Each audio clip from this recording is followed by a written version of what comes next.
What's up, guys? Sub-Zero here, and today we are going to VOD review day one of the KDA Cup. If you guys didn't know, day one of KDA Cup, NA's first big cup of set 10 happened yesterday, and Rabovan Knob came out in first place. A ton of insane players, of course, playing in this. Ashmoo, if you guys remember from the Vegas Open, Garchomp Pro, Asa, Cottontail, DK, I mean, you keep going down. A bunch of really strong St. Vicious, me first or eighth, Toronto, Tokyo, Rain, a bunch of really good players. We are going to VOD review the player who went first overall, which is Rabovan. I've reviewed Rabovan before. Rabovan to me is like almost in like the Appies category of player where he's like a cooker. He likes to do really weird stuff. I believe the game I reviewed from Rabovan, it was a wacky reroll comp. I can't remember what it was, but it was a set or two ago, and it was a reroll comp that like nobody was playing based on a certain augment, I think. One of like the hero augments, so maybe it was a set 4. Or maybe it was a set 9 hero augment. I don't know. In any case, I remember reviewing Rabovan. Definitely like a cooker. I feel like goes for like even more outside of the realm stuff, like than even someone like Appies does. And already we're going to see something pretty interesting. Picking up the Punk Vi as the headliner here at 1-3. I don't think there's a unit that a ton of people are picking up, but he snaps that Vi up with the Twitch here. And I'm wondering, with this item start, if he's thinking, okay, one, I could just play Punk as a strong opener. If I happen to hit Twin Terror here, my early game is going to be absolutely set. But yeah, I mean, I don't think you see almost anyone picking up this Punk Vi here at 1-3, or maybe I think that was 1-2 maybe, but yeah, so early. And then the pre-level, wait, this is such a cool start from Rabovan. I think very few people would have played this opener like this, especially because it's a gold opener, right? He only got 2 components here, so he's definitely like a bit richer than you normally would be, but he doesn't actually have the items to like the win streak in this spot, so he pre-levels in this spot. I'm not even sure what he's really looking for.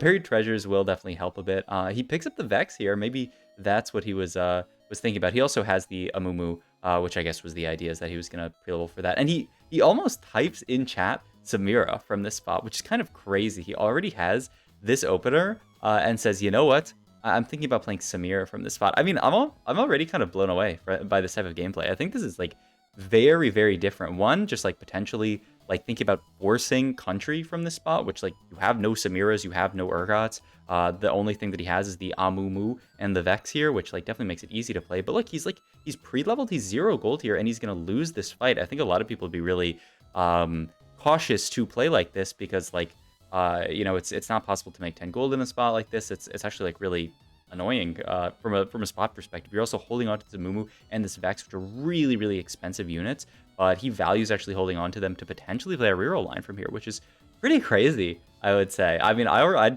did not watch this game ahead of time. I just popped into this game. I thought it was an interesting, I just like tabbed through it a little bit and thought it looked like a really interesting game, but I didn't even catch this like crazy start. And now that he wins this fight, he types Samira in chat, which I do think it's good to call for sure when you're in a spot like this, what comp you want to play. And yeah, he just says, you know what, Samir is broken from this spot, which is so crazy. I feel like he's got the open bow and the open sword, so like he can definitely make really good Samir items here. LW, IE is probably Samira's most important item because she scales so well with the crit. And he says this Punk opener good enough to stabilize his board. Also notice he's not using his Punk reroll, so he's losing out on that sort of like aspect of Punk, but he's just using it to play a strong board and something that it's really easy to play the Samumu and Vex around, which will easily transition to the Samira. I have to assume that he's going to go for bow here if possible. If he can't get, or not bow, glove. I meant glove. I'm not a troll. If he couldn't get the glove there, that would be pretty rough. It's actually kind of scary to call Samira in a spot like that, because imagine you don't get glove there. How are you actually playing Samira? But I guess, he's a beast and he knew he was going to hit. He's going to make the LW immediately, prioritizing making that over the IE. Both very strong items in this comp. And yeah, he likes the LW there. Maybe as an early item slam or something like that. I'm not sure actually, because I know the IE is really high prio on Samira as well. I guess he thinks LW is much more important just because you need that tread. He's probably not getting to an Evan Shroud this game because he's already used one of his belts to make Sunfire. So yeah, really high likelihood that he's going to actually need to make this LW. So makes sense. Just a shop here where we can't really do much. We have to continue to play our board. At least with our streak, we made 20 that last round with the sort of like gold opener that we had. We're still not really like too far behind. There will definitely be people at this point who, like, if they're open or win streak here, yeah, you can see his opponent here, Covenel, who is like mostly open, just playing a weak board, is making 30. You definitely can make 30 in a spot like this if you played a really weak early board and just prioritize making econ, which a lot of people are going to do because they're preparing for those 4-2 roll downs. But Rubbervan definitely not going for that, saying, I want to play 3-cost reroll in this spot. At this point, he's going to open sell the Vi here and just say there's a ton of better Chosens I can find in this spot, especially if maybe I end up going 6 and like I can hit some kind of 3-cost Chosen, then like the spot becomes really, really insane. Gonna get a ton of gold here, play around with 40 gold here, and we have this Twitch pair, which is really going to be really, really nice. And the glove there for the IE. Beautiful items so far for us. Really, really good spot. We just have to find a Chosen to play around because we are win streaking here. So yeah, he's going to go 6 and roll it, and immediately on the first roll finds a Vex. I really, really like this roll. Not only is it a like cheaper roll because you have Punk in, but also you really, really need to find a Chosen to win streak with. So yeah, he's just going to play this. And Executioner Vex, probably not the... I mean, it's really, really solid. The problem is, like, you can't hold your items, but I think we're just pretty happy to item hold this Twitch for now and just keep Vex in here. So yeah, it's actually a pretty good spot, and I don't know if we're going to keep the Vex for late game. Probably not. If we want to actually play a Samira comp, maybe we'll do something crazy. Youngwald and Free tends to be really good in spots like this. When you're win streaking, it can guarantee you can pick up units and items that you want. The only thing is that we don't really need to take like certain items or more like units off carousel. Yeah, something like Unified almost looks better. And yeah, wow, he's just going to use his country roll, or not country, but his punk roll there again to stabilize. Wow, I wonder if this is the idea. I mean, I think it makes a lot of sense. I'm really curious to see how he continues to use his punk rolls through the rest of the game. I think maybe his idea is that this comp is really strong from a punk opener, because you can use the punk to stabilize and then use the rolls on 6 and on 7 to sort of like take one roll per round, and boom, he just hit like a Moo 2 there. And so you can just slowly use the rolls to hit your country units. It just like makes a lot of sense, you know, in a spot like that, the rolls, yep, he's just gonna use another roll. Really, really cheap. What a cool strategy. I haven't seen almost anyone doing this, where you're using punk to sort of fuel your rolls for country roll, and now he's got, I mean, 5 Vexes if he decides to keep the Vex, or, I mean, this can be Vex pair. He's got a Moo 2, he's got this Twitch 2 to stabilize him, and not only does he get to win streak in a spot like this, but he also gets to start picking up all these units. Only downside, he's definitely, like, more broke than probably almost anyone in this lobby, but he's got all these upgrades already. If he can start picking up some Mirrors or Urgots, he'll be really happy. The other scary thing is he definitely scouted someone who was holding on to a couple of Urgots, which I know he's not happy about. I think perhaps they sold them, though, because there was someone who had, like, I thought it was the red buff person had it, and maybe that's who that was. There's a belt onto a Vex here, which is going to be another Vex 2, which should be really nice. Could be Redemption if you really want to. Could be a Guard Breaker. That's another Vex here, and a set. Yeah, he's just going to make the Redemption straight up because he is on a streak here. Get the set in as well over this random Katarina, because now we're getting out of the Zed and just playing the double Vex. There's an Amumu. I really like this strategy, actually. I haven't seen anyone do this, where, yeah, you just use Punk to fuel your reroll during stage 3 for country units. And then during like stage 4, maybe like 4-1, we're going to actually pivot into country. And then we'll be so close to actually hitting everything that we'll be chilling. Only downside is we're going to lose some of like we're going to lose the Punk value, but like that's fine. The other cool thing about this line is, imagine we get dropped a Twin Terror here.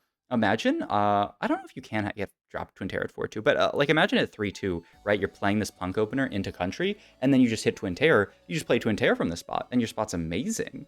So this is such a cool. Man, I want to play this. I hope that now that these units are getting, I know the new patch notes just came out for the patch that's coming out on Wednesday, but like honestly, if you guys get dropped the Punk Vi, like try this strategy out. I feel like this is like really, really a cool way to use Punk that I haven't seen most other people doing. It's a line that I definitely haven't seen people talk about, if anyone's doing it. There's Pantheon too to help stabilize. I mean, holy moly, now we have 5 Pantheons, but we don't really need them. Yeah. He's like, there's the Oh, he's thinking about selling this Vex here. Yeah, just open selling the Vex here because he knows at 4-1 he wants to find a country chosen. He wants to find country Samira or country Urgot. I wonder if he would stop. I'm really curious what he stops on here if he doesn't hit something ideal. He does end up hitting the Samira though, so he's pretty happy with that, and he can just be nearly done rolling. Hits a, oh wow, he's going to roll quite deep here to hit another Samira 2. Now he can get country in, and he's just going to play 2 Samira 2s plus the Katarina here on this board, and it's a pretty strong board. He doesn't have a lot of like what you normally think of as the country units in. You know, this is kind of an unorthodox board because he's playing double Samira Katarina. But I mean, it'll do the trick, right? The Vex is an absolutely insane unit. All of my VOD reviews on Vex games have brought me to this point. Ooh, really, really interesting augment selection here, actually. Final Ascension, I've heard, is quite strong in this comp. I haven't actually looked at the stats. I'm curious to see what he ends up picking up. Freaky Friday, also, you know, really, really solid item on Urgot. It's an okay item on Samira, but not that insane. So I'm curious. I don't think it's Pandora's. Yeah, I would doubt. Roll the Dice could be another really, really solid option. Roll the Dice Urgot. We have no items for Urgot yet, so this could fully itemize our Urgot. Yeah, and that looks like what he's going to opt for. Yep. Roll the dice here for Urgot, and he just wants to... What a crazy roll down. He's just rolling it to 0 on 7 here to try to pick something up, and he's just going to put it on the second Samira for now. It's stronger than the Urgot, right? Surely, we're going to have to move it to the Urgot late game, but right now, yeah, just keep it on the Samira. You're very happy with this. And yeah, I mean, he's 111 HP because we're in the extra HP galaxy, and he's 0 gold, but he's so healthy and he's so close to hitting his board that I don't think he's that upset about being in this spot. It's a little scary because you do need to hit sooner rather than later, but he picked up that duplicator, so he can hit pretty quickly. There is a set 2 that we can think about getting in. Maybe, yeah, over that, and then you'd want to get like the Urgot in, something like this, I think makes a ton of sense. He's going to sell off the Katarina because we don't really need that for late game. I wonder if we're going to get back into 5. I mean, surely we'll get back into 5 country at some point. We need to find the Thomas Kench here, especially because we sold the Katarina there. Or maybe he's just going to play 3 country forever. We're going to end up fighting this person who is holding on to some of our Urgots. They're holding on to 3, which is very annoying. But they're just tempoing country, right? They're level 8. They don't really care about that so much. But yeah, still 0 gold here. This is such a crazy... It reminds me of all of those, like, in previous sets when I would watch, like, Chinese players play TFT, and they're just rolling it to 0 on this stage. We have Bow open here. Looks like we're just going to try to go for belt there, but end up picking up glove. Yeah, we just have Bow open there, so I don't know what the belt would have been for. I guess we're just a tank item. Urgot 2 is going to be a really nice pickup here. And yeah, we'll just use the glove either for the heart item, the steadfast heart, or for like a crit item on Samira. Something like a guard breaker does really, really well as last item on her. So we could definitely go for that. We'll see what our items end up being. Yeah, the only scary thing about this comp, especially in spots like this, is that our board is not that spiked compared to someone like this Ahri player, you know, who's hit chosen Ahri. Like we're always going to lose these fights. As you can see, 3 loss streak this stage. We've definitely fallen off a little bit on the power level because we're so close to everything, right? 2 off Amumu, 2 off Samira, and 2 off Vex here. He really just wants to be able to hit, and because we rolled it to 0, we're a little bit broke. We need to hit soon. The nice thing is we have this duplicator, and so I think that's what sort of like ended up making him want to roll it down in spots like that, but it definitely hurts a little bit in a spot like this where we still haven't hit anything this stage, and we're going to take a 4 loss here, down from, we were like 113 HP. Oh, no, we end up beating this player who has the world's weakest Riven board because they couldn't find Riven 3, so nice for us to fight them there. Though, honestly, it wouldn't have been the worst thing to take the loss there, like take a good loss and continue our loss streak, help repair our econ a little bit. But yeah, he's going to sell the set. I was about to say, we're probably never able to hit this set 3, just because, I mean, we only have 4 sets at this point, so we're just gonna leave it in the dust and just go for the units that actually matter here, the ones that we're holding. Cloak here, chain here, and he's gonna pick up a sword here, maybe for like GS or something like that. There's also like gargoyle available here. You could go something like GS, steadfast heart here. He's gonna go double IE actually, okay, and then go for the gargoyle. I know this is something a lot of people have talked about. I don't play this comp too much, so I haven't like delved that deep into the stats. And look, he's gonna skip out on a lot of these Urgots and say, Urgot 3 is not my priority here. I need to hit Samira. I need to hit all this other stuff. This Urgot, even though I'm probably gonna item hold him with this Radiant Glove, I can't actually, you know, justify going for Urgot 3 here because I need to hit everything else, especially in like a tournament lobby like this where everyone's spiking their boards. Like, I'm gonna die if I don't hit soon. Rolls down here, ends up finally picking up the Thresh here, and finds a Samira in shop along with this Thomas Kench. What did he end up selling there for that? Wait, what did he sell there for that? Oh, he just sold the set completely. Wow. He just said, get out of here, set. I'm gonna do this so that I can make the Samira. Rolls one more time, finds the Vex in shop, but he can't buy it. I don't know about that roll completely. I mean, it lets us know that we have the Vex, which is nice, but now we have to like lock for this. Hopefully we win with the Samira 3 on our board. But yeah, it just says, you know what? I need to spike my board now. If I don't, I'm gonna die. And we take a much better loss there than we would have if we hadn't got that 5 country in. And so now we're gonna hit Vex 3, pick up an Urgot. We pick set up again so we can get that in, which just, you know, set is on this board just to fill out all the synergies. And now we're just 1 off a Mumu because we have the duplicator for it. So yeah, it's taken a while, a little bit longer than you would expect. I'm pretty sure when Robovan's played this line in the past, he's hit faster than this because this is a pretty slow hit, I would say. But I mean, he ended up hitting. We actually were able to one-shot that Yone, but the rest of this board is so strong, especially because we don't have that Amumu 3 yet. So we're going to end up losing that fight as well.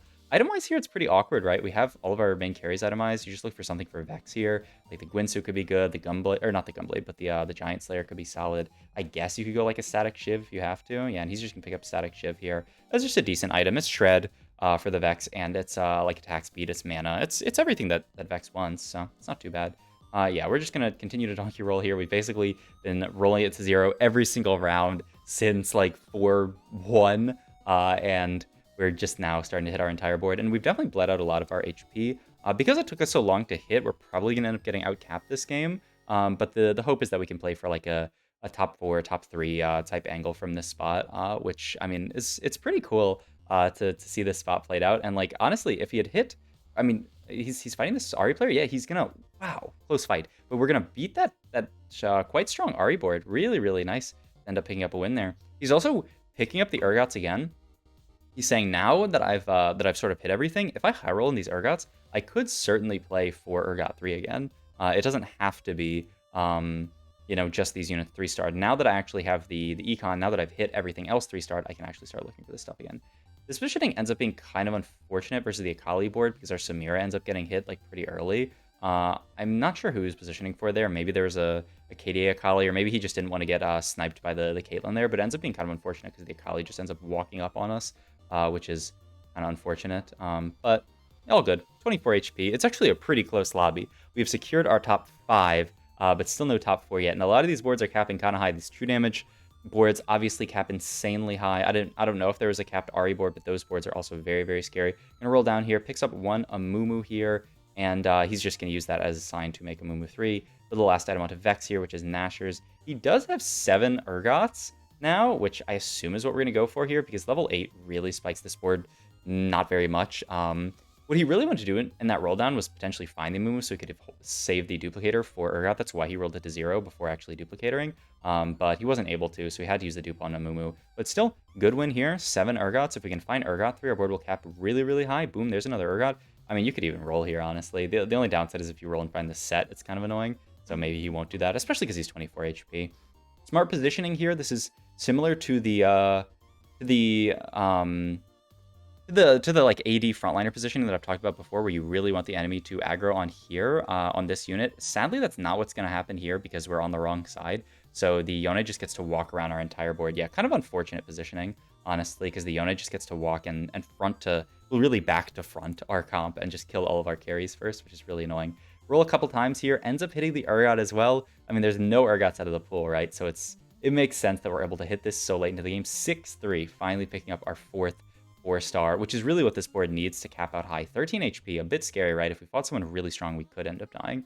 And we are going to fight the true damage board, which is really, really scary. Our positioning's a bit, I mean, still the Akali ends up getting on our backline, but we have such a tankier board that now we're able to beat this board. We end up winning. We have this super cool pay to win Yasuo cutscene. Oh, that is a country spatula, but oh, it gets snagged. What the hell? Our country spat gets denied. Would have been so sick to see 7 country here, but all good. This rat takes it. We still would have had to find the Katarina, and then just get that in over set. But I mean, how cool would that have been if it would have just been on our side and we could have played for 7 country? That would have been the ultimate 2 versus 7 country went out. Instead, we'll see how far this board can go, but it is definitely not the highest of cap boards, and we're fighting Jhin 2 plus Yorick 2, which is really, really scary. Yeah, we have a lot of trouble just getting through this beefy frontline. Urgot doing good work, though, but yeah, Samira just not able to output the damage to beat this board. Still a really, really cool third, and a line that I don't think many people would have played into a really, really nice placement, honestly, especially with how low we rolled on those rolls. So I hope you guys enjoyed this video. If you did, please like, comment, subscribe, check out my Twitch channel. The links down below. Thank you.